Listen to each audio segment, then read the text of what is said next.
Salutare tuturor! Câteodată, nu știu ce se întâmplă pe internet, vedeți această postare.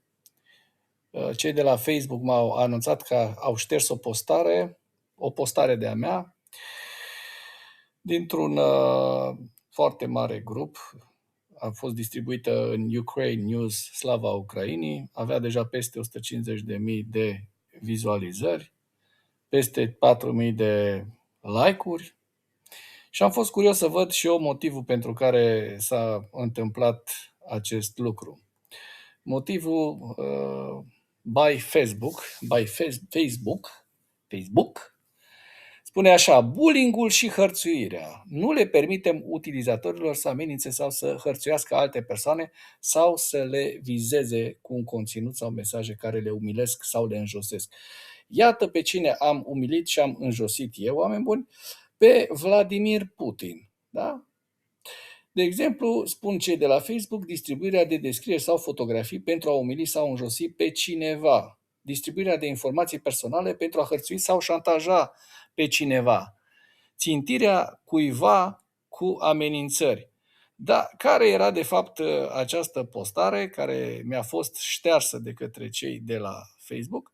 Și o să vă citesc așa pe scurt și facem un print screen să o aveți în imagine, pentru că nu credeam că așa ceva în secolul 21, după un război de mai bine de 4 ani, apropiam de 4 ani jumate, a unui criminal de război, a unui terorist, să ajungă Facebook să protejeze un terorist, un criminal de război, Putin. Și eu scriam așa: meniul zilnic în Tallinn, Estonia: dragă Putin, hai să ne grăbim la momentul în care te sinucizi într-un bunker. Da? Făcând aluzie la istoria destul de recentă, adică din al doilea război mondial, nu s-a întâmplat nici măcar de 100 de ani, când în 1945, așa cum știm, Hitler s-a sinucis într-un bunker, pentru că nu voia să fie capturat de către aliați sau de către ruși. Da? Iar cei de la Facebook nu găsesc ceva mai important, ceva mai bun de făcut decât să îmi șteargă mie postarea și să protejeze imaginea nevinovatului, umilului Putin. Da?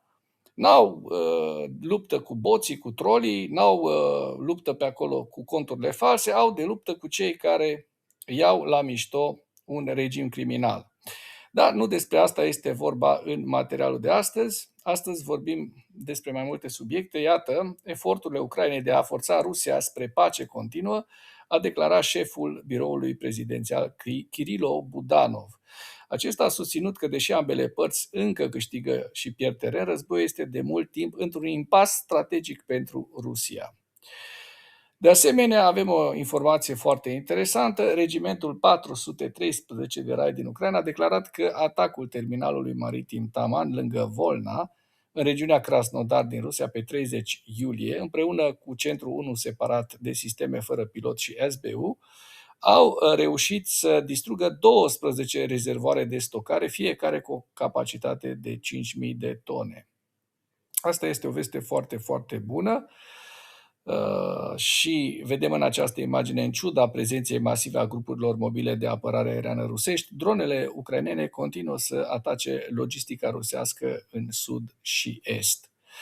Exil Nova, de asemenea, ne distribuie imagini satelitare suplimentare ale rafinăriei din Ryazan după atacul din 29 iulie.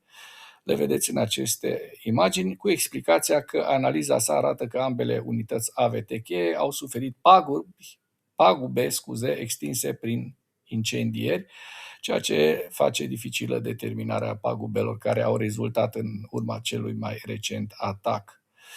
De asemenea, imagini satelitare arată urmările loviturii din 31 iulie de la rafinăria Lukoil din Volgograd, unitatea de procesare a țițeiului AVT-1 cu o capacitate de 6 milioane de tone pe an și AVT-3, plus conductele și țevăraia, parte din infrastructura de energie solară a amplasamentului au fost lovite.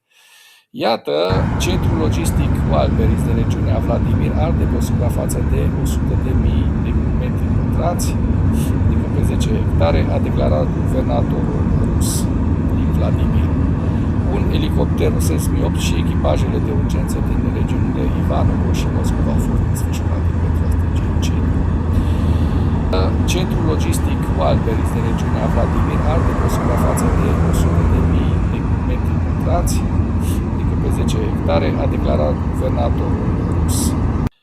Din nou avem imagini satelitare care arată urmările atacului din 31 asupra depozitului de produse cu dublă utilizare Wildberries din Volgograd, Rusia. Filmările ne arată că totul a ars, așa cum bine se observă din această imagine.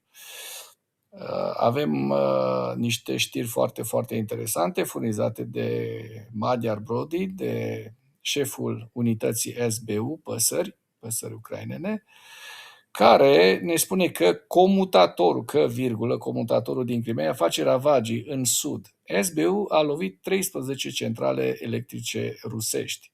Avem imagini foarte sugestive, dar înainte de a le da drumul, putem să spunem foarte pe scurt că pe parcursul a 2 zile, unitățile SBU au atacat 13 instalații energetice în Crimea, ocupată temporar, și în alte teritorii cucerite de către ruși. Cucerite, mult spus, aș spune ocupate de către ruși.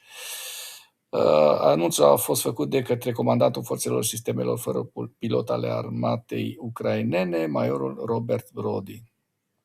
În total, în perioada 1 iulie-2 august, au fost vizate 177 de ținte energetice și vedeți lista cu ele aici împreună cu această filmare.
Trecem la ziua 1622 a războiului din Ucraina.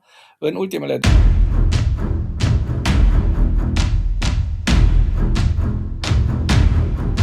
24 de ore, rușii au pierdut 1390 de militari, 5 tancuri, 80 de piese de artilerie, 8 lansatoare de rachete, 4 mijloace de apărare antiaeriană și ucrainenii au reușit să doboare 1657 de drone rusești. De asemenea, avem imagini foarte sugestive cu cei de la SBU Ucraina, care au declarat că operațiunile de săptămâna trecută au lovit 5 rafinării de petrol rusești, uzina de aviație Eupatoria, aerodromul Hanșca, 4 radare de apărare aeriană, depozite de muniții și situri de depozitare a combustibilului. Potrivit agenției, 2 avioane de vânătoare Su-35, 2 avioane de antrenament L-39, infrastructura de combustibil și alte instalații ale aerodromului au fost avariate în această regiune.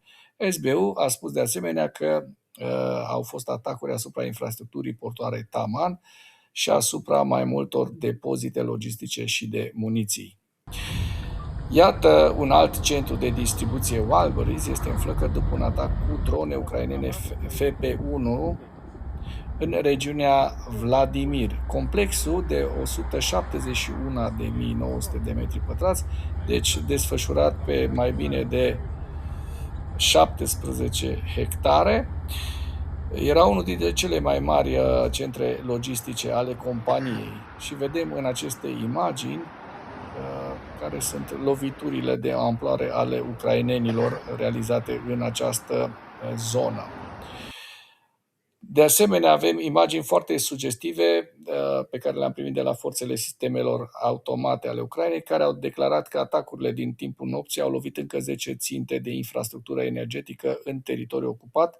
Printre țintele raportate s-au numărat substații electrice din Mariupol, regiunea Donetsk și Crimea ocupată temporar, precum și 2 stații de distribuție a gazelor în Crimea ocupată.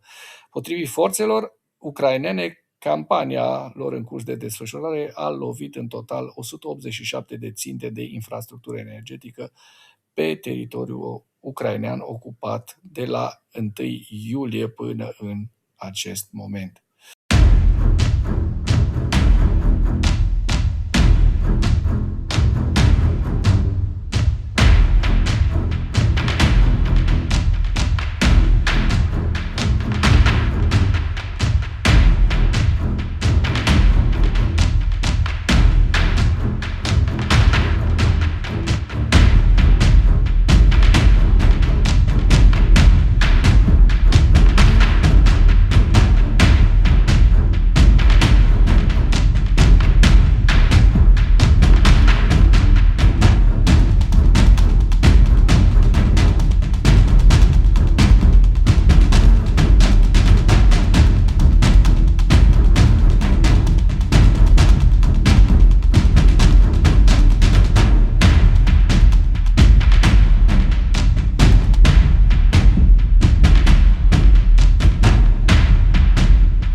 Dacă ați urmărit cu interes acest material și ați găsit informații utile, nu ezitați să-l distribuiți pentru a ajunge la cât mai multă lume.